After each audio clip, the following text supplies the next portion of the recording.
À quoi ressemblera notre monde en 2025 ? Eh bien, il n'est pas très réjouissant si l'on en croit Bernard Le Cherbonnier qui est notre invité. Bonsoir. Bonsoir. Merci d'être avec nous sur TV5 Monde. Vous êtes l'auteur du livre intitulé Le Monde en 2025 aux éditions L'Archipel. Alors 2025, quand on voit le chiffre comme ça, on se dit c'est loin. En fait, 2025, on est en 2017, c'est dans tout juste 8 ans à peine. Qu'est-ce qui vous permet de faire de cette date une étape clé, si l'on peut dire, dans notre civilisation?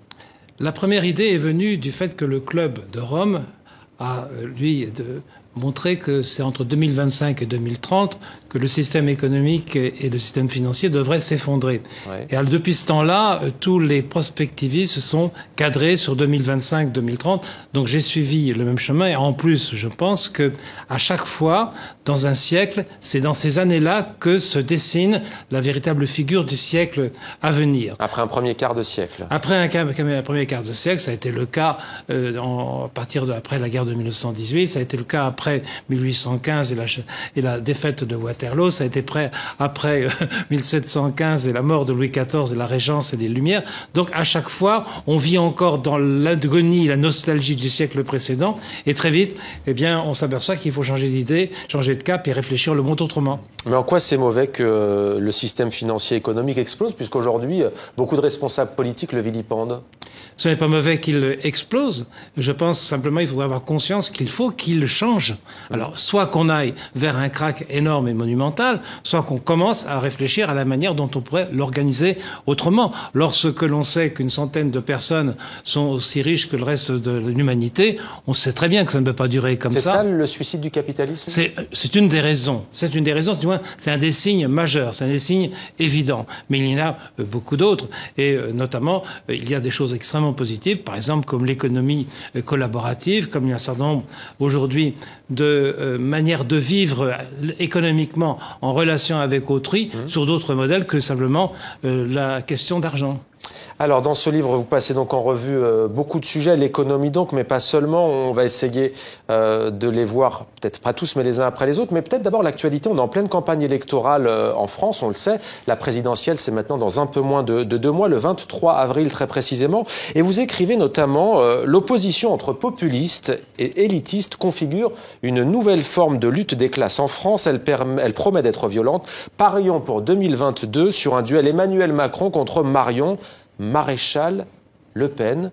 Vous avez écrit ce livre, on imagine, avant les sondages que l'on connaît aujourd'hui. Il y a un an. Il y a un an, et vous parlez-vous non pas de ce scrutin-là, mais de celui qui viendra après. Oui, d'ailleurs, je maintiens l'idée que ça ne sera pas cette fois-ci que se fera le combat décisif entre le Front National et puis M. Macron, ça sera le coup d'après. Mais ceci dit, je vois qu'en fin de compte, la prévision va plus vite que ce que j'imaginais moi-même. Mais enfin, c'est secondaire, je dirais. Ce qui est important, ce qui est anecdotique, c'est le fait de cette prédiction entre deux personnalités. Mais ce qui est important, c'est de voir effectivement que l'explosion des partis de gauche et des partis de droite donne une autre opposition infiniment plus dangereuse parce qu'elle met en cause complètement la cohérence de la société. Pourquoi cette opposition entre élitistes et populistes? Marion Maréchal Le Pen incarnerait le populisme et l'élitisme, ce serait Macron? Je pense que ce qui est grave en France comme ailleurs, c'est le matraquage des classes moyennes. Du moment où les classes moyennes ne peuvent plus jouer leur rôle de lien social, à partir de ce moment-là, eh bien, les pauvres sont de plus en plus pauvres et sont de plus en plus désespérés et on peut à peine leur reprocher de voter pour qui ils veulent. Et quant à ceux qui sont des possédants, ils sont de plus en plus privilégiés et ils défendent de plus en plus leurs privilèges. Donc on est dans une période quasiment pré-révolutionnaire. C'est ça qui est tout à fait important à cause du matraquage fiscal et autres et puis de l'insécurité de l'emploi qui touche les classes moyennes. Mais encore une fois, c'est un phénomène mondial et c'est ce qui explique en grande partie la présence et puis le développement actuel des despotismes. Vous dites que le Front National ne pourra venir au pouvoir en France que si un événement important a lieu, lequel, si ce n'est le matraquage des classes moyennes? Je pense que ce que peut faire le Front National, c'est arriver au pouvoir avec des alliés. Et ces alliés ne peuvent pas venir naturellement. On ne voit pas aujourd'hui M. Dupont-Aignan, par exemple, venir être le Premier ministre de Mme Le Pen s'il n'y a pas un événement qui le pousse à l'être. Je parle de lui, et d'ailleurs je parle d'autres personnes qui sont dans d'autres partis politiques et qui pourraient faire le même choix. En revanche, effectivement, un raz-de-marée, un tsunami politique quelconque peut très bien amener ça. Vous avez parlé de la situation mondiale. Justement, on sent cette implosion démocratique dont vous parlez, en tout cas une espèce de recomposition du champ politique mondial. Les États-Unis, avec l'arrivée au pouvoir de Donald Trump, la Russie aussi avec Vladimir Poutine, avec des pouvoirs au fond très incarnés, très personnifiés. En quoi ça influe sur ce qui se passe en France, selon vous ? On a des modèles de l'homme fort. La dernière enquête du Cevipof l'a fait apparaître, à savoir que 20% des Français souhaiteraient que l'armée dirige la France, on n'a jamais vu ça, et que par ailleurs 49% des Français demandent à ce qu'au moins le prochain président de la République soit un homme fort, un homme ou une femme forte, un homme fort. Et ça, on ne pouvait pas imaginer que les Français pouvaient dire ça avant. Donc c'est vrai que dans l'inconscient collectif agissent des modèles, des exemples, et on se dit comment résister à Monsieur Poutine, comment résister à Monsieur Trump, si on n'a pas quelqu'un du même calibre, du même caractère. C'est extraordinairement dangereux. C'est-à-dire que la démocratie telle qu'on la connaît aujourd'hui est condamnée ? La démocratie n'ose plus parler.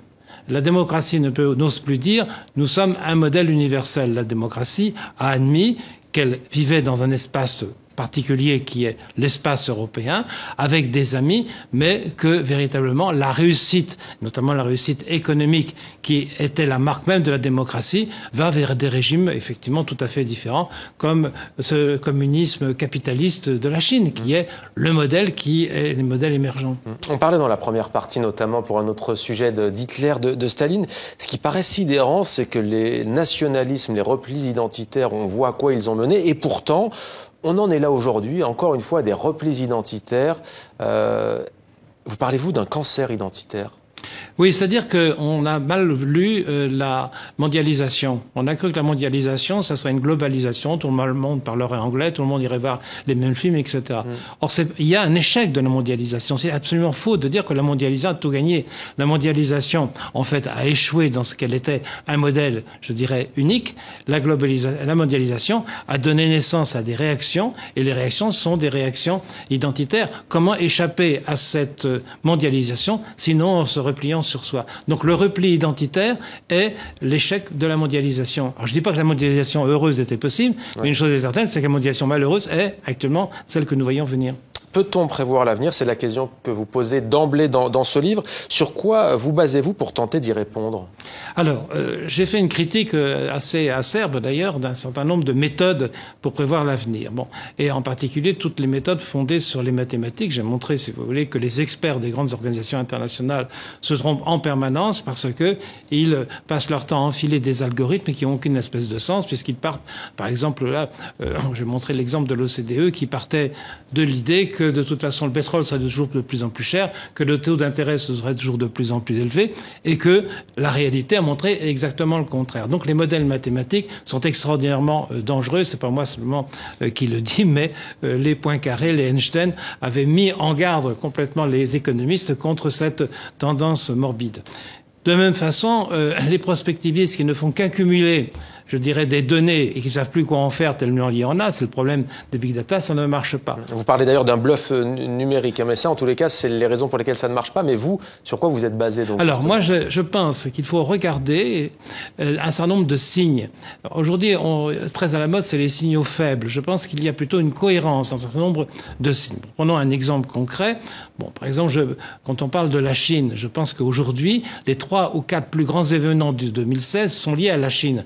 Par exemple, lorsque la Chine a réussi à faire entrer le yuan dans ce qu'on appelle le DTS, c'est-à-dire le panier du FMI, c'est extrêmement important parce qu'aujourd'hui, le yuan fait partie des 4 monnaies mondiales qui déterminent tout. Alors donc, c'est plutôt une recherche d'événements qui ne sont pas obligatoirement médiatisés, mais qui sont des événements à longue portée. C'est ça que je pense qu'on peut réfléchir ainsi. Alors, vous êtes un spécialiste de la francophonie, directeur d'études de recherche francophone. Est-ce que la francophonie, l'espace francophone, peut jouer un rôle en 2025 ? L'espace francophone jouera un rôle de plus en plus important grâce aux Asiatiques. À savoir que les Asiatiques, que ce soit les Chinois ou les Japonais, refusent totalement que l'Internet soit en anglais. Et en réalité, ce sont les Asiatiques qui nous protègent aujourd'hui, dans la mesure même où c'est eux qui protègent la diversité des langues dans l'espace numérique. Un slogan pour les JO de 2024 en anglais, ça vous inspire quoi ?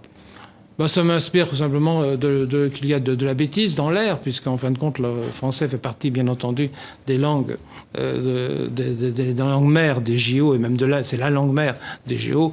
Mais ça, si vous voulez, ça fait partie d'un autre domaine, à savoir que les Français oublient complètement la loi Toubon.